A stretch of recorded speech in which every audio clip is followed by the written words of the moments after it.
Laporannya apa saja yang dilaporkan, apakah jasa palsu dan pasal apa yang diperkenalkan terlapor dan siapa saja terlapor? Iya, jadi kan kami baru selesai mendampingi Pak Jokowi untuk membuat pengaduan atau pelaporan terhadap dugaan tindak pidana yang dilakukan oleh beberapa pihak.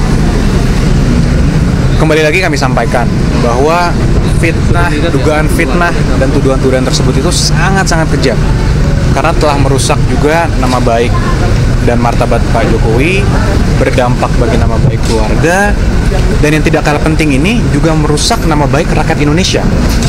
Kenapa saya bilang rakyat Indonesia? Coba Anda bayangkan. Bayangkan kalau seorang presiden yang dipilih langsung oleh rakyat sudah menjabat selama 10 tahun dituduh seakan-akan memiliki ijazah palsu. Jadi dituduh seakan-akan dari dia pencalonan, kemudian menjadi wali kota, gubernur, hingga presiden, seakan-akan dianggap itu semua menggunakan ijazah palsu. Kalau kata orang, apa kata dunia gitu. Jadi ini kan martabat rakyat Indonesia yang dipertaruhkan, nama baik rakyat Indonesia, nama baik pemerintah Indonesia, dan nama baik bangsa Indonesia juga. Selama ini mungkin Pak Jokowi diam, selama ini khususnya ketika beliau menjabat.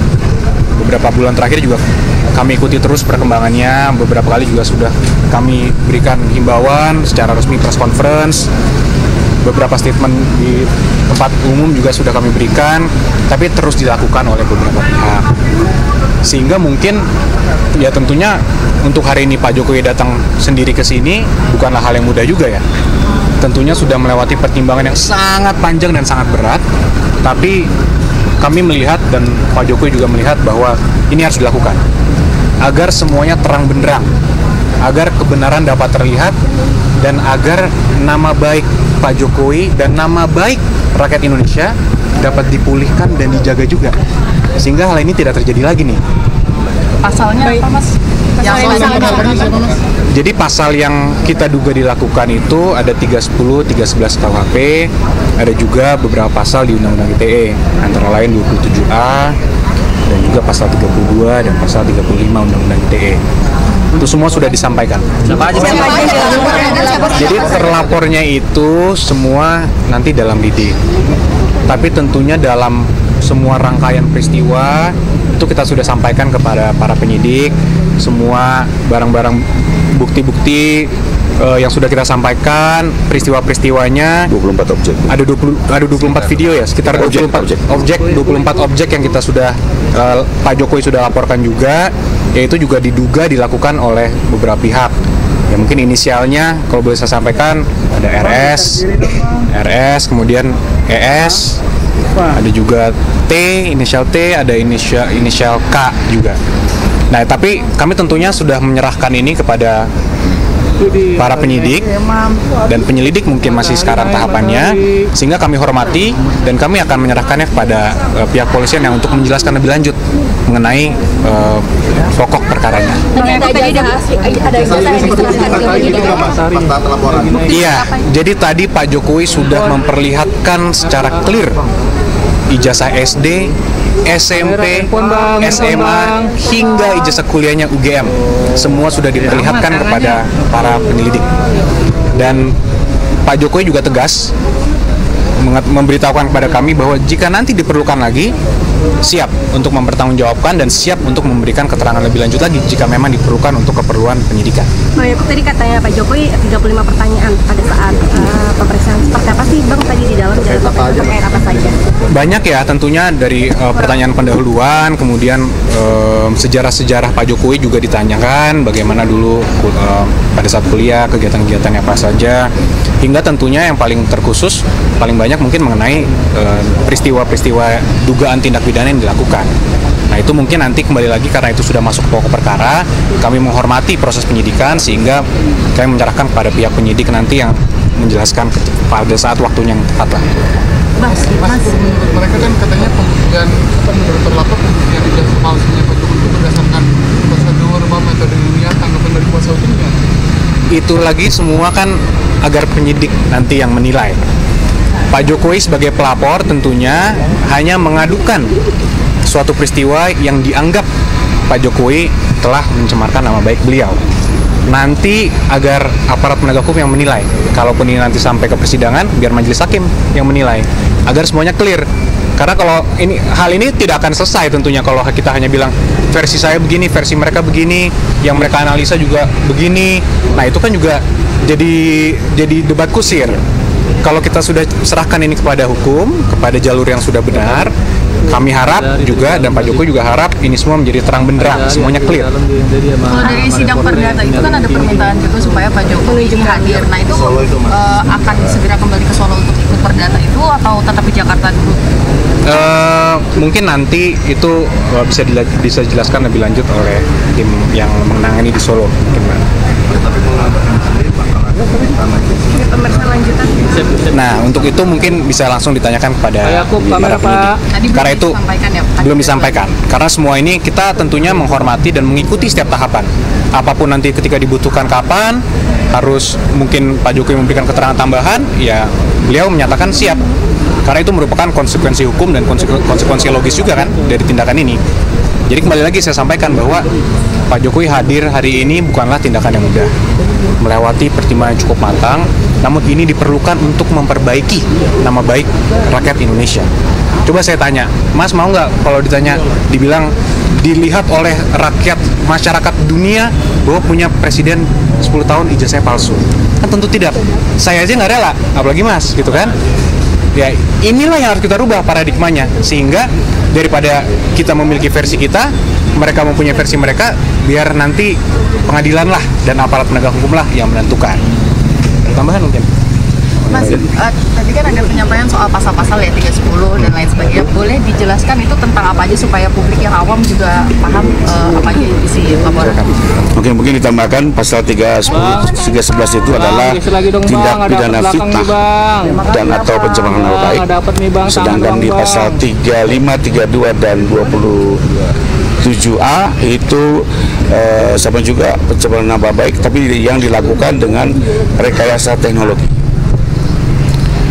Baik mengurang, menambah, melakukan rekayasa terhadap teknologi, dan itu kita jadikan contoh. Bang, pala bang.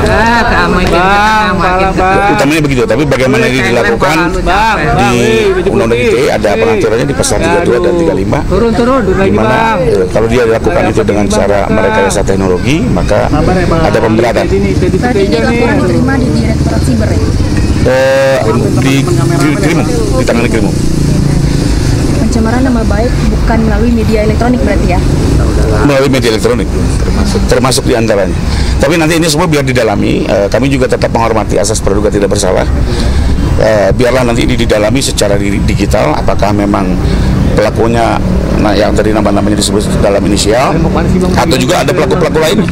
Karena dalam tindak pidana ITE ini ada yang menyiarkan, menyebarkan, itu juga harus bertanggung jawab.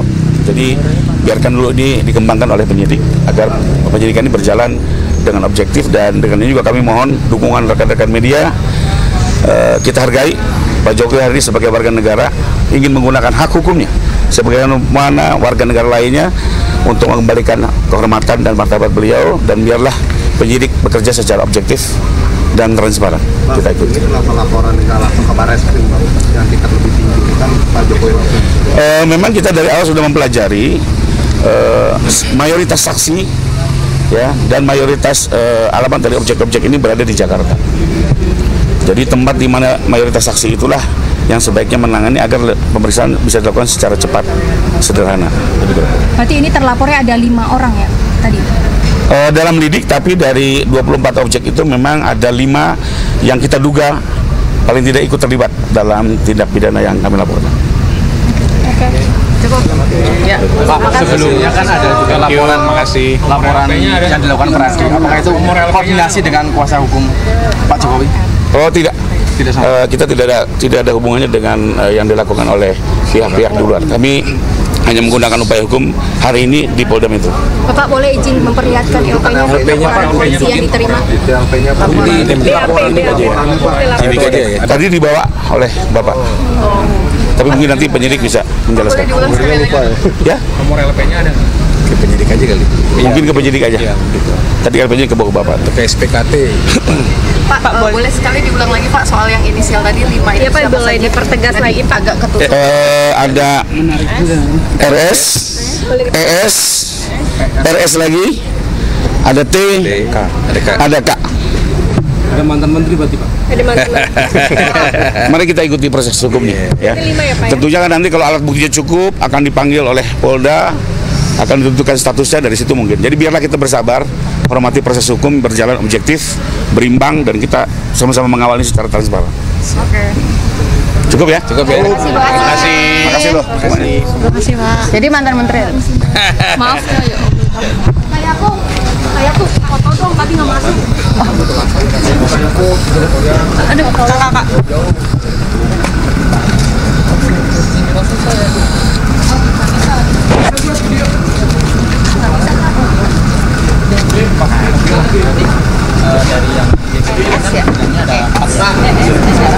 Baik, itu dia pemirsa.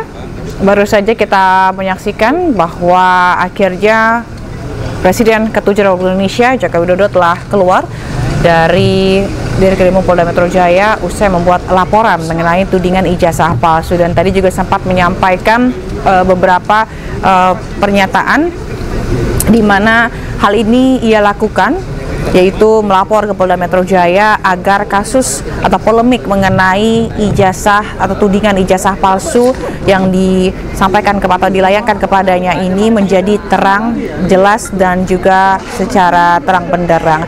Dan tadi sempat ditanyai juga oleh awak media apakah pelaporan atau tudingan ijazah palsu ini memuat unsur politik. Jokowi menyatakan tidak tahu. Dan tadi ia juga menyampaikan bahwa ada sekitar 35 pertanyaan yang ditanyakan oleh penyidik saat berada di ruang atau di gedung Direskrimum Polda Metro Jaya, dan mengenai hal atau tuntutan mengenai audit forensik yang akan yang diminta oleh para atau oleh sejumlah pihak. Jokowi menyatakan bahwa ia akan melakukan hal itu jika diperlukan.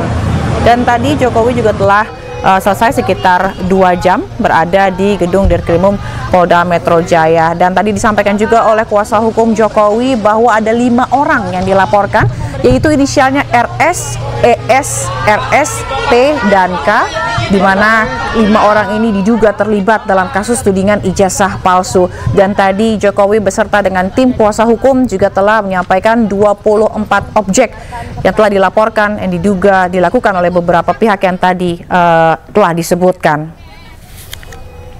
Sebetulnya masalah ringan, ya. Urusan tuduhan ijazah palsu,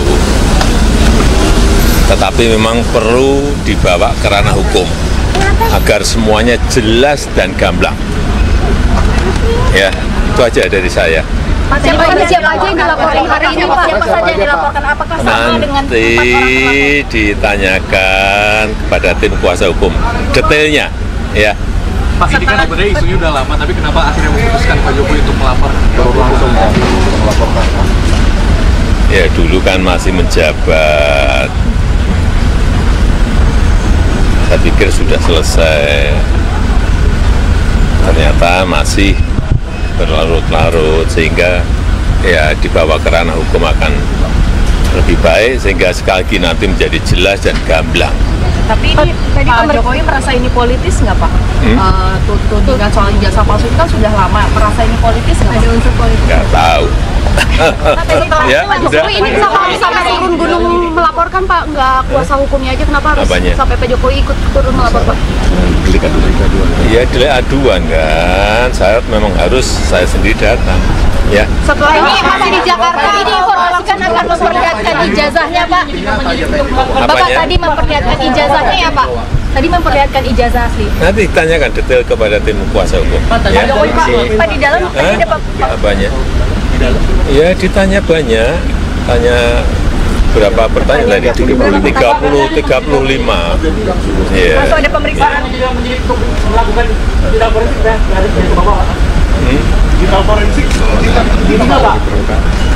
Kalau diperlukan, ya silahkan. Yang jelas sudah kita bawa ke ranah hukum. Ya. Pak, ini masih di Jakarta umum atau sudah ke Solo, Pak? Ini yang dilaporkan tindak pidana umum atau Sekarang masih di Jakarta. Terima kasih. Permisi, mohon maaf, permisi. Pak Jokowi, ada rencana buat datang ke Solo nggak Pak? Perdata pas sidang perdata Pak, karena pelapor minta hadir Pak. Terima kasih Pak. Terima kasih Pak Jokowi. Mas.